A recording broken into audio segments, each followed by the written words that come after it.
My name is Molly, and I'm 32 years old. I'm married to Justin, who is 35 and works in an office. I work as a freelance fashion designer from home. My career started with many small, exciting projects, but it wasn't until I landed a significant project with a substantial paycheck that things really changed.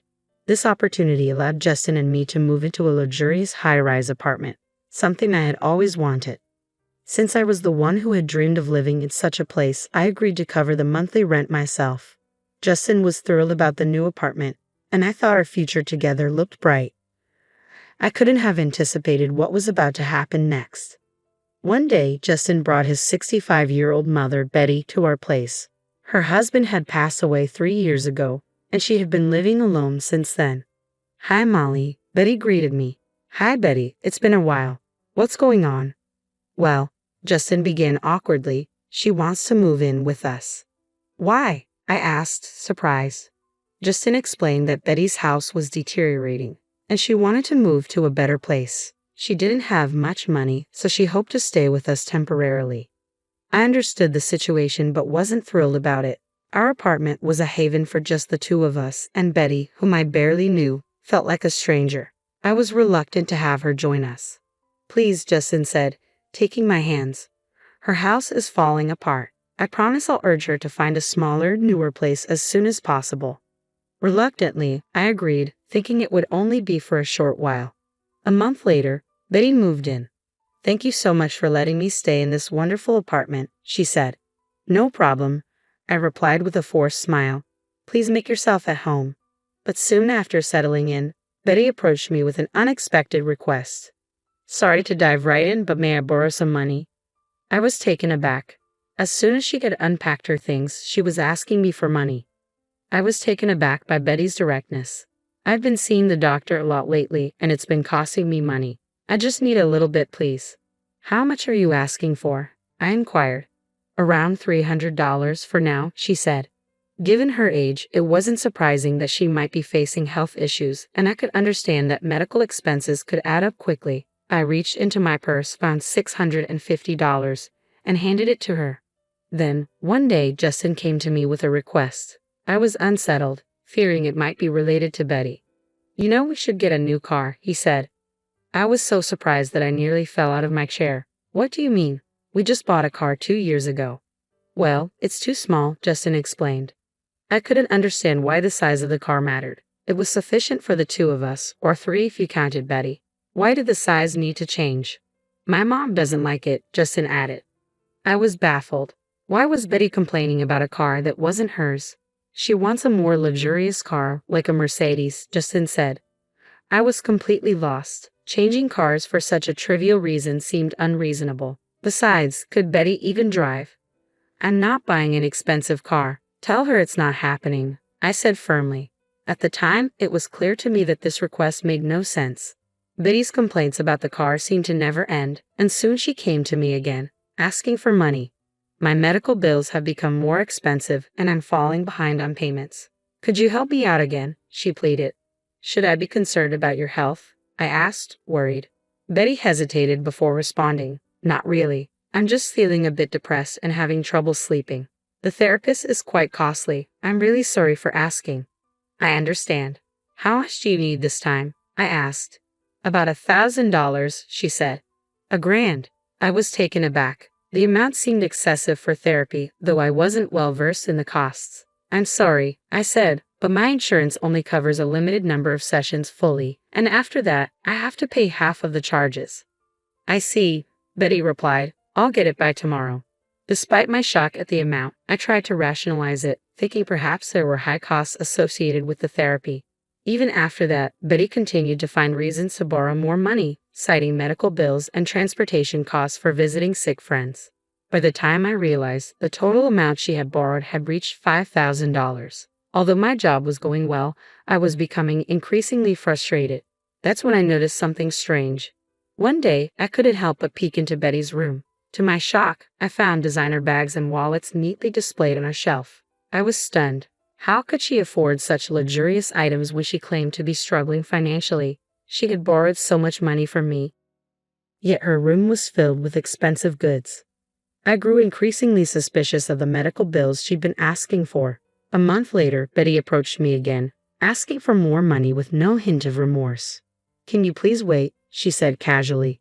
I decided it was time to confront her. I called Justin, who seemed unaware of the situation.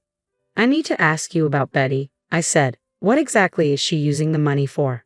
"What's going on, Molly?" Justin asked, clearly confused. Betty mumbled something about therapy sessions and prescriptions, but I pressed further. "And what about the designer clothes, bags, and other items? Are you really seeing a therapist?" "Of course," Betty replied, but her hesitation was clear. "If that's the case, show me the receipts. You must have them, right?" I demanded. Cornered by my questioning, Betty was at a loss for words. It became evident that she wasn't using the money for her well-being, but for something else entirely. Justin, still puzzled, asked, "Wait, what are you guys talking about?" "Betty has been spending the money she borrowed from me, more than $5,000, on luxury items," I explained. "Even so, you're being too aggressive. Can you talk to her more gently?" Justin said, his loyalty clearly lying with his mother. In other words, he was a mama's boy. "I don't have receipts," Betty admitted. "I have been shopping and dining out with friends." I was taken aback. "You seem so relaxed despite claiming to be broke. You didn't seem depressed at all. If you've been lying, you need to pay me back immediately." Betty's eyes were full of desperation. "I can't come up with that amount right away." Frustrated, I pointed to the designer items in her room. "Sell all of those things. If you can't, then move out." Justin, ever the defender, intervened. "Hey, you're being unfair. She deserves a little luxury too." "I wouldn't call it luxury," I shot back. "More than $5,000 has been squandered. This feels like a scam." Justin countered, "You're being disrespectful. Just because you're paying the rent doesn't give you the right to be so arrogant." "If you're unhappy, then you can leave," he said. "What?" I was incredulous. I was reaching my boiling point. Steam seemed about to burst from my ears as I glared at him. "Did I say anything wrong? You're the one who brought Betty here in the first place. You do nothing but lounge around at home. Thanks to you, I'm stuck living with this mess. You're so condescending, it's infuriating." "Get out now," I snapped. Rage consumed me. "Fine. Don't regret this," Justin said, grabbing only the essentials and leaving the apartment. I found a new place quickly. As a remote worker, I could do my job from anywhere. I wasn't fixated on living in a high-rise as long as my new home was comfortable. So now, what was next? I had no intention of returning to that place. I had been covering the rent on my own, and I assumed Justin had no interest in taking over. Even if he wanted to, his paycheck wouldn't be enough to cover it. My income far exceeded his. I consulted with a realtor who had assisted me before. I explained that, due to personal reasons, it had become very difficult to manage the monthly rent. Although I could technically afford it, I chose to downplay my situation. "I'm sorry to hear that. What would you like to do?" the realtor asked. I asked for his help with the situation. One day, while I was working, I received a call from Justin. "What's going on?" I answered, puzzled. "Why didn't you tell me?" Justin demanded. "I was told to move out because the lease was canceled." "Yes, I asked the property agent to break the lease," I explained. "Since I don't live there anymore, I don't see why I should continue paying the rent." "But my mom and I still live there," Justin protested. I was stunned. "What? That's absurd. I don't live there, so why should I keep covering the apartment?